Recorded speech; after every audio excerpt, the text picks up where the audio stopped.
అదిరిపోయింది. Diwali block buster అని చెప్పుకోవచ్చు. కిరణ్ గారు నార్మల్ గా చేయలేదు, ఇచ్చి పడేసాడు.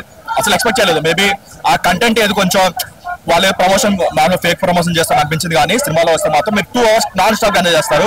మనకి ఏదైతే ఒక టీజర్ ట్రైలర్ లో పెట్టి ఒక అదర్ కంటెంట్ ఉంటుంది కదా, డైలాగ్స్ ఉంటాయి కదా, అవి సినిమాలు ఎక్కడైతే లేవు. మీరు ఫ్యామిలీతో వచ్చి 2 గంటలు కడుపుబ్బా నవ్వుకోవచ్చు. ఆ లెవెల్ అయితే కన్ఫర్మ్. ఆయన ఏదైతే ప్రెస్ మీట్ వాడని చెప్పాడో అదైతే 100% నిజమని చెప్పుకోవచ్చు. చాలా బాగుంది సినిమా.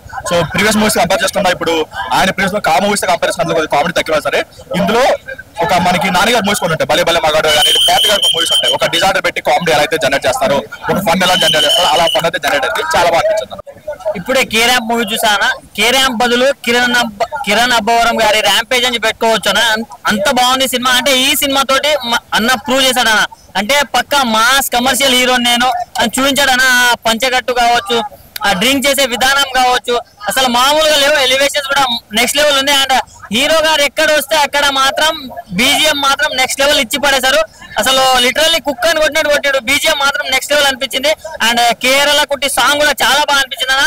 అండ్ మెయిన్ గా చెప్తున్నా అన్న, లవర్స్ మాత్రం తప్పకుండా చూడండి అన్న. ఎందుకంటే ఒక రిలేషన్ లో ఉన్నప్పుడు 10 minutes లేట్ వస్తే అమ్మాయిలు ఎంత సైకోగా బిహేవ్ చేస్తారనేది చాలా క్లియర్ కట్ గా చూపించారు. సో అది దాంతో పాటు మంచి మెసేజ్ కూడా ఇచ్చారన్నా. అంటే లాస్ట్ ఒక మెసేజ్ ఇచ్చారన్నా, చాలా బాగా అనిపించింది. ఏంటంటే లైఫ్ లో ఎప్పుడైనా పేరెంట్స్ ఎప్పుడు ఫెయిల్ అవ్వరు. మనం పిల్లలం సక్సెస్ అవుతామా ఫెయిల్ అవుతామా పక్కన పెడితే, పేరెంట్స్ మాత్రం ఫెయిల్ అవ్వరు. అది చాలా బాగా చూపించారు. అండ్ హీరోయిన్ కామనా గారి రీఎంట్రీ కూడా అదిరిపోయిందని చెప్పుకోవచ్చు. అండ్ సెకండ్ హాఫ్ మాత్రం త్రూ అవుట్ ద మూవీ మీరు నవ్వుతూనే ఉంటారు. నరేష్ గారి కామెడీ కావచ్చు, వెన్నెల కిషోర్ గారి కామెడీ కావచ్చు, అండ్ హీరోయిన్ వల్ల జనరేట్ అయ్యే ఫన్ కావచ్చు, నెక్స్ట్ లెవెల్ ఉంది. ఒకటే చెప్తున్నానా, దివాళీకి పక్కా ఎంటర్టైనర్ ఏదైనా ఉందంటే కే ర్యాంప్ అన్న. సో ఫ్యామిలీతో వెళ్ళి చూసేయండి.